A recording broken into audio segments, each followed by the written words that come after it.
Hello students, last video में मैंने आपको इम्यूनिटी से रिलेट किया था। इम्यूनिटी और इम्यून सिस्टम के बारे में हमने पढ़ा था, ठीक है। तो आप अब तक इतना समझ चुके हैं कि आपके शरीर की रक्षा आपका सिस्टम करता है, जो उसी को हम लोग इम्यून सिस्टम कहते हैं, ठीक है। तो ये सोच कल तक हमारे अंदर डेवलप थी कि हमारी बॉडी की हिफाजत दो तरीक़ा से होती है। एक हमारी प्राकृतिक रक्षा जो हमें नेचर की तरफ से मिलता है। हमारे शरीर में कुछ ऐसे पार्ट्स हैं, ऐसे ऑर्गन्स हैं, ऐसे सिस्टम हैं जो हमारे लिए लड़ रहे हैं रोग कारक से, है ना, बिना हमें बताए, बिना हमें एहसास दिलाए वो फाइट कर रहे हैं। तो वो है हमारी जन्मजात प्रतिरक्षा, यानी कि इनेट इम्यूनिटी। और दूसरी होती है जो हम खुद के लिए मतलब अवेलेबल कराते हैं। जैसे हमें वैक्सीनेशन कराया, हमने वैक्सीन लिया ताकि हम किसी बीमारी से बच सकें, तो वो हो गई हमारी अक्वायर्ड इम्यूनिटी, दैट इज उपार्जित प्रतिरक्षा, ठीक है।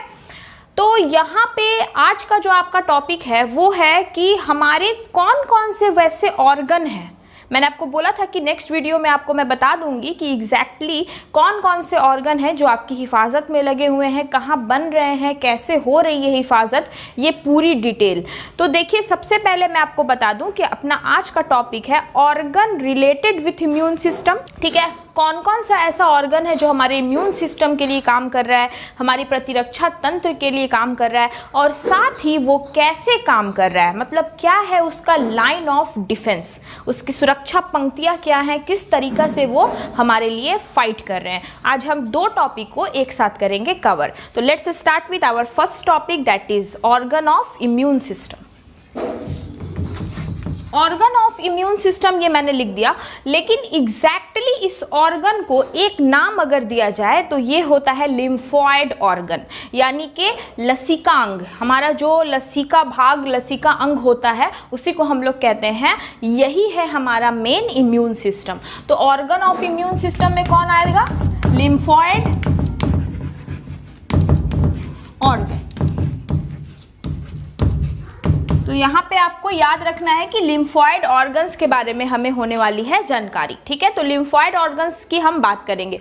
देखिए, सबसे पहले किसी भी चीज का बनना शुरू होता है हमारे बॉडी में। जैसे एक छोटा, जो माँ के अंदर एक छोटा सा जाइगोट धीरे धीरे डेवलप होता है, भ्रूण, और एक समय आता है जब वो पैदा होता है और एक न्यू बॉर्न बेबी, नवजात शिशु की तरह हम उसे देख पाते हैं। तो बनना एक प्रोसेस है।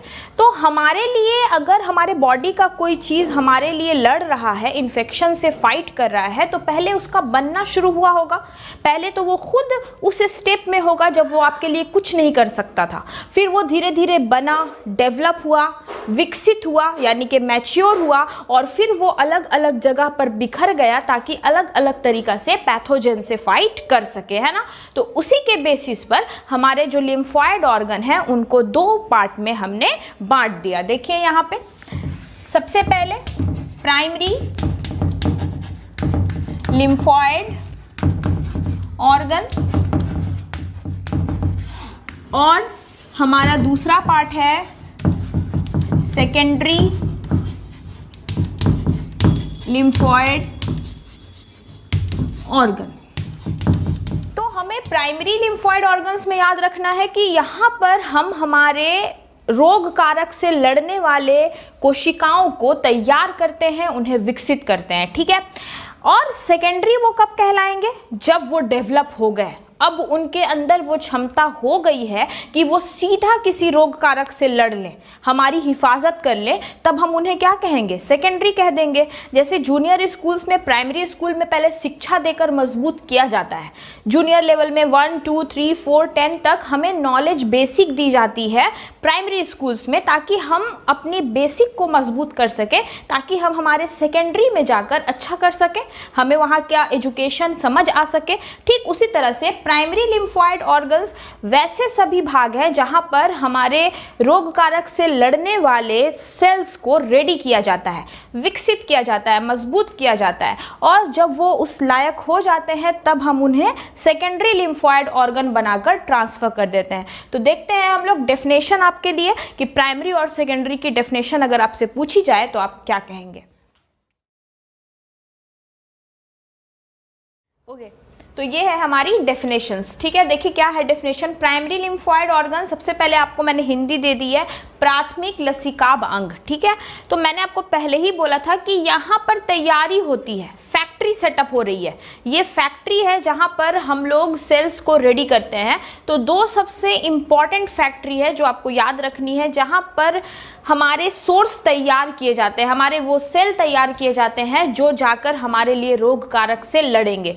तो जहाँ पर इन्हें रेडी किया जाता है, इन्हें विभक्त किया जाता है, डिफरेंशिएट किया जाता है, उसी लिम्फोइड ऑर्गन को हम प्राइमरी लिम्फोइड ऑर्गन कहते हैं, ठीक है। ये दो फैक्ट्री का नाम याद रखना है, एक बोन मैरो है और एक थाइमस है। इस दोनों की डिटेल आपको मैं पढ़ाऊंगी जस्ट इसके बाद। तो बोन मैरो और थाइमस ये दो ऐसी जगह है जहां पर हमारे उन सभी लिम्फोसाइट्स को, यानी कि जो हमारे लसिका सेल हैं, जो उनकी कोशिकाएं हैं, उनको तैयार किया जाता है ताकि वो हमारे लिए लड़ सके, ठीक है। तो प्राइमरी लिम्फोइड ऑर्गन। सेकेंडरी में मैंने आपको क्या बोला था कि यहाँ पर हम बिल्कुल डेवलप हो जाते हैं, सेकेंडरी स्टेज में हम डेवलप हो गए, मैच्योर हो गए, ताकि हम किसी भी तरह के रोग कारक से मुकाबला कर सके, हम उनके आक्रमण से उनसे आक्रमण कर सके और उनसे फाइट कर सके। तो that is known as secondary lymphoid organ, ठीक है। तो secondary lymphoid organ, lymphocytes matures to interact with pathogen.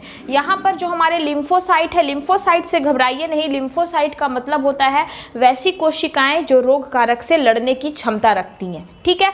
तो वो कोशिकाएं यहाँ पर क्या हो गई, पैथोजन से लड़ने के लिए तैयार हो गई।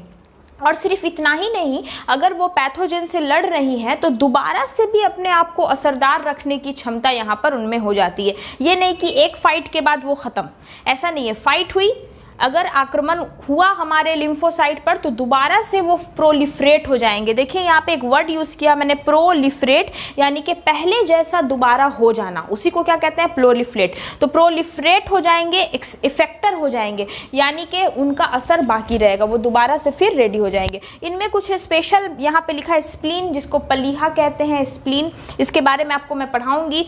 लिम्फ नोड्स हो गए, ये भी हमारे हमेशा रेडी रहने वाले लिम्फोसाइट्स हैं जो फाइट करते हैं हमारे लिए। तीसरा है मॉल्ट, यानी कि म्यूकोसल एसोसिएटेड लिम्फोइड टिश्यू, ऐसे लिम्फोइड टिश्यू जो म्यूकस मेम्ब्रेन से बने हुए हैं। तो जैसे आपका श्वास नली, यानी कि रेस्पिरेटरी ट्रैक, यूराइनोजेनाइटल ट्रैक, ठीक है, ये सब जो कुछ ऐसी जगह हैं जहां पर हमेशा इन्फेक्शन से लड़ने की ज़रूरत पड़ती है, तो उन सब जगह पर म्यूकस मेम्ब्रेन है जो हमारे लिए फाइट कर रहा होता है। जैसे इंटेस्टाइन, छोटी आंत है, आंत में जो पेयर्स पैचेस होते हैं वो हो गए इसके एग्जाम्पल। तो हम लोग इसकी भी डिटेल्स देखते हैं। तो चलिए शुरू करते हैं। थोड़ा थोड़ा डेफिनेशन आपके लिए, बोन मैरो क्या है, थाइमस क्या है, इसकी डिटेलिंग, कहाँ पर ये लोकेट होता है, ये सब कुछ आप जान जाएँ ताकि आपके लिए बेहतर रहे ऑप्शन। तो आपने क्या देखा, प्राइमरी और सेकेंडरी लिम्फोइड ऑर्गन्स देखा। सबसे पहले हम लोग देखते हैं इस दोनों के बारे में कि प्राइमरी लिम्फोइड ऑर्गन किस तरह से काम करते हैं। तो let's have our primary lymphoid organs.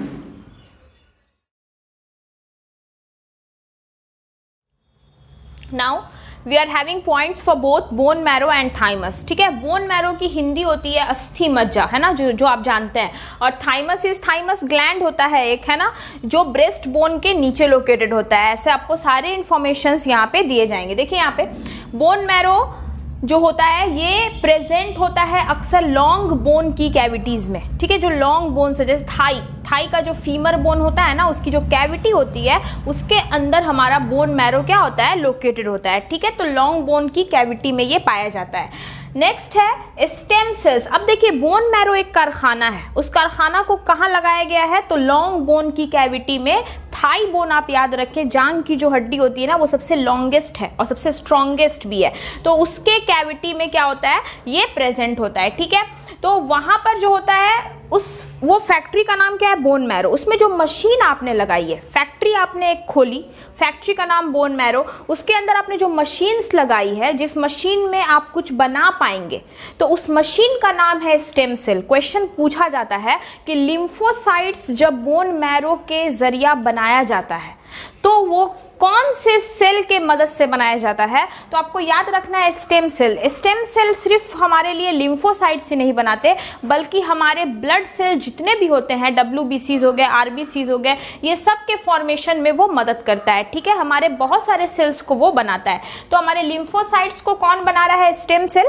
लेकिन स्टेम सेल किस फैक्ट्री के अंदर है? बोन मैरो में। और बोन मैरो कहाँ है? लॉन्ग बोन की कैविटी में है। ठीक है, ये आपको याद रखना है। यहाँ पर होता क्या है एग्जैक्टली? यहाँ पर जो सेल्स होते हैं ना, उनको एज अ लिम्फोसाइट तैयार किया जाता है। कोशिश की जाती है कि वहाँ पर हम उनको लिम्फोसाइट्स की तरह डिफ्रेंशिएट करें, अलग अलग जगह पर अलग अलग तरीका का इनको रूप दें, ढांचा। एक होता है चीज़ को धीरे से पहले आउटलाइन उसका तैयार करना, स्ट्रक्चर तैयार करना, उसके बाद हम उसको फाइनल फिनिशिंग देते हैं, है ना, स्केचिंग करते हैं तो वो फाइनल फिनिश होकर तैयार होती है। तो समझिए कि यहाँ पे सेल्स का आउटलाइन तैयार हो रहा है, और उस आउटलाइन वाले सेल को हम क्या कहेंगे?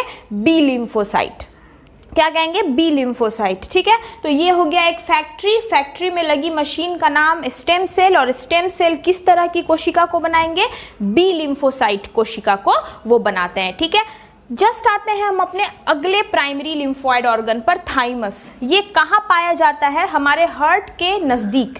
हमारा जो ब्रेस्ट बोन होता है, स्टर्नम आप जानते हैं, रिब केज के बीच में जो स्टर्नम हड्डी होती है, उसके जस्ट नीचे में ये प्रेजेंट होता है। ठीक है, लिम्फोसाइट्स गेट्स मैच्योर हियर। अब जो बी लिम्फोसाइट्स जो बनाए गए, जो इनको एक नक्शा दिया गया था, एक छोटा सा रूप दिया गया था, उनको ये परिपक्वता जो होती है, जो मैच्योरिटी होती है, वो कौन देता है? थाइमस। ये रेडी कर रहा है, हर तरह से उसको फिट कर रहा है कि हाँ अब तुम्हारा काम शुरू होने वाला है। तो ये चीज़ यहाँ पे रेडी हो रही है, मैच्योर हो रहा है। और जब मैच्योर हो जाएगा, ये बी लिम्फोसाइट्स को जब मैच्योर कर देंगे, जब इसको डेवलप कर देंगे, तो इसका नाम क्या हो जाएगा? T lymphocyte.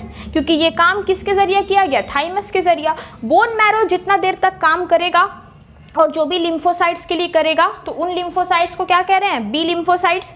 लेकिन जब वो मैच्योर कर देता है तो वो क्या कहलाता है? T lymphocytes. क्योंकि मैच्योरिटी कौन दे रहा है? थाइमस दे रहा है। यहाँ पर कहीं मैंने नहीं बोला है कि हमारे सेल्स रेडी हो गए हैं फाइट के लिए।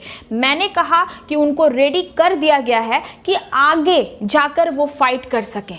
तो अब वो जिस रूप में रेडी होकर फाइट करेंगे, वो हो जाएगा सेकेंडरी लिम्फोइड ऑर्गन, मतलब रेडी टू फाइट ऑर्गन। अब वो फाइट करने की क्षमता उनमें आ गई है। यहाँ तक उनसे किसी भी पैथोजेन की मुलाकात नहीं होगी। ठीक है, यहाँ तक वो लड़ नहीं सकते हैं, वह बस वो रेडी होके स्टोर है ना। हमने एक जगह मशीन में सामान बनाकर रख दिया, अभी उसकी सप्लाई शुरू नहीं हुई है। तो अब जब तक सामान बनकर रेडी है, वो कौन सी दो जगह है? बोन मैरो और थाइमस है। ठीक है, अब धीरे धीरे वो सामान बाहर निकलेगा ताकि वो उसकी सप्लाई हो फैक्ट्री से। तो उसी तरह से आपके सेल्स बाहर निकलेंगे ताकि वो पैथोजेन से क्या कर सके? लड़ सके, है ना, फाइट कर सके। तो जो उनका रूप है, जिस रूप में रेडी होकर वो बाहर निकल रहे हैं, that is known as secondary lymphoid organs. तो मुझे उम्मीद है कि इतनी डिटेलिंग के बाद आपका कोई भी कॉन्सेप्ट बाकी नहीं होगा। ऐसे बुक में बहुत तरह के डेफिनेशंस, बहुत तरह की लैंग्वेजेस होती हैं, लेकिन मेरा मानना है कि आपको सबसे सिंप्लीफाइड लैंग्वेज समझ में आनी चाहिए। क्योंकि आपका अपना कॉन्सेप्ट जब तक डेवलप नहीं होगा, आप किसी बुक की लाइन को फॉलो नहीं कर सकते हैं। क्योंकि सेल्फ कॉन्सेप्ट से बेहतर कोई कॉन्सेप्ट नहीं होता। आप बुक की लाइन बार बार रीड कर रहे हैं, लेकिन अगर आपको कॉन्सेप्ट नहीं पता है तो बुक की लाइन भी आपको समझने में मुश्किल होगी। इसलिए मेरा मानना है कि आप सेल्फ कॉन्सेप्ट को सबसे पहले क्लियर करें, ताकि किसी भी तरह की टफ से टफ लाइन भी आपको समझ में आ जाए। तो let's have our next now secondary lymphoid organ. उसके बारे में भी थोड़ा सा जानते हैं।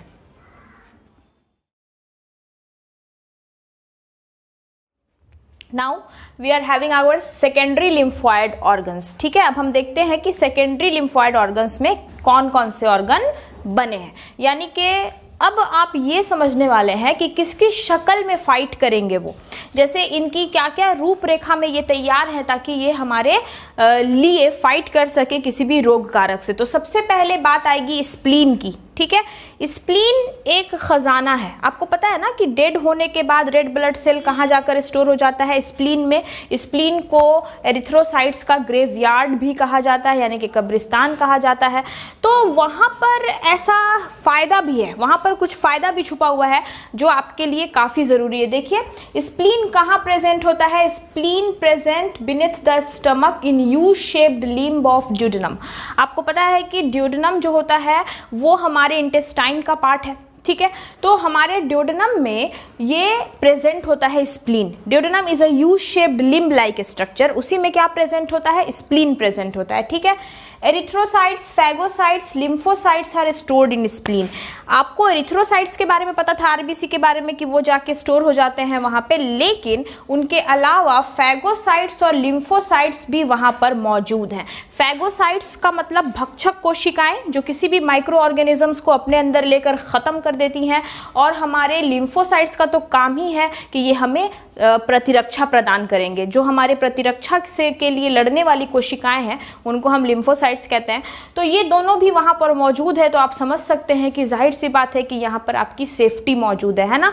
उसके बाद आते हैं it act as a filter, ये एक फिल्टर की तरह काम करता है, कौन, spleen, and trap blood borne micro organism. जो भी ब्लड में पैदा हो रहे हैं आपके जर्म्स, इन्फेक्शन, उन सबको ये क्या करता है, ख़त्म कर देता है। कैसे, देखिए तरीका, फैगोसाइट्स हैं इसके पास, फैगोसाइट्स क्या करेंगे, उस चीज़ को अपने अंदर लेकर ख़त्म कर देंगे और आपका ब्लड एक फिल्टर की तरह हो जाएगा, साफ हो जाएगा। तो यहाँ पर हमने बात की हमारे स्प्लीन की, ठीक है, जो बनकर कहाँ से आ रहा था, प्राइमरी बोन मैरो और थाइमस के जरिए इसको तैयार किया गया है स्प्लीन को, और एक जगह पर ले जाके इसको स्टोर कर दिया गया ताकि ये वहाँ रहे और हमारे लिए काम कर सके, है ना।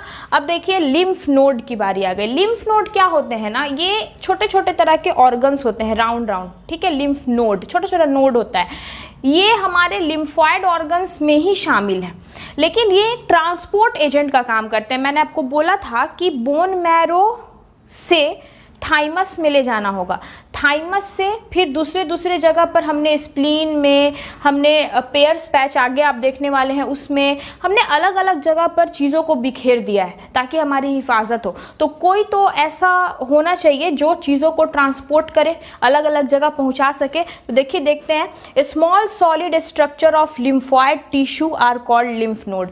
व्हाट इज लिम्फ नोड, तो लिम्फॉइड टिश्यूज जो हैं हमारे, जो लसिका ऊतकें हैं, उनके अंदर छोटे छोटे जो ऑर्गन्स पाए जाते हैं ना, उन्हीं को हम लिम्फ नोड कहते हैं। B lymphocytes get stored in lymph node and gets transfer to other lymphoid organs. जो सबसे पहला आकार बना है ना बी लिम्फोसाइट बोन मैरो में, उसको मैच्योरिटी के लिए ले गए थाइमस में।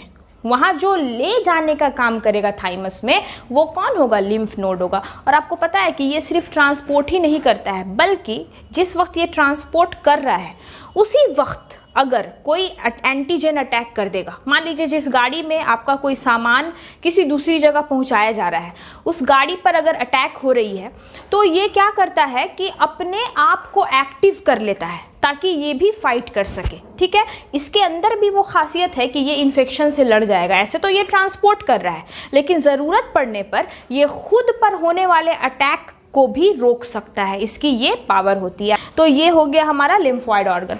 अब आते हैं मॉल्ट। मैंने फुल फॉर्म आपको दिया कि म्यूकोसल एसोसिएटेड लिम्फॉइड टिश्यू। बस याद रखना है ऐसे टिश्यूज जो काम कर रहे हैं आपकी सेफ्टी के लिए, लेकिन उन पर म्यूकस की परत पाई गई है और उसी की वजह से वो क्या कर रहे हैं, आपकी मदद कर पा रहे हैं।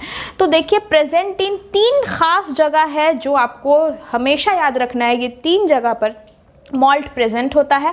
गैस्ट्रो इंटेस्टिनल ट्रैक, यानी कि गैस्ट्रिक ट्रैक जो होता है इंटेस्टाइन तक जो जाता है हमारा डाइजेशन से related, that is gastro intestinal track. दूसरा रेस्पिरेटरी ट्रैक है ना, तो रेस्पिरेटरी ट्रैक हो गया यानी कि श्वसन नली, सांस लेने का जो रास्ता है वहाँ पर भी इन्फेक्शंस होते हैं, तो वहाँ पर भी ये हमें बचाएगा। यूराइनोजेनाइटल ट्रैक, यानी कि ऐसा जैसे कि यूरिनरी पाथवे, जहाँ से यूरिन भी पास हो रही है, स्पर्म भी पास हो रहा है, तो यूरिनेशन और जेनाइटल यानी कि आपके जो जितने भी जर्म सेल्स हैं यानी कि जो स्पर्म है, ओवम है, वो सब का जो पैसेज हो रहा है तो वहाँ पर भी इन्फेक्शन होता है।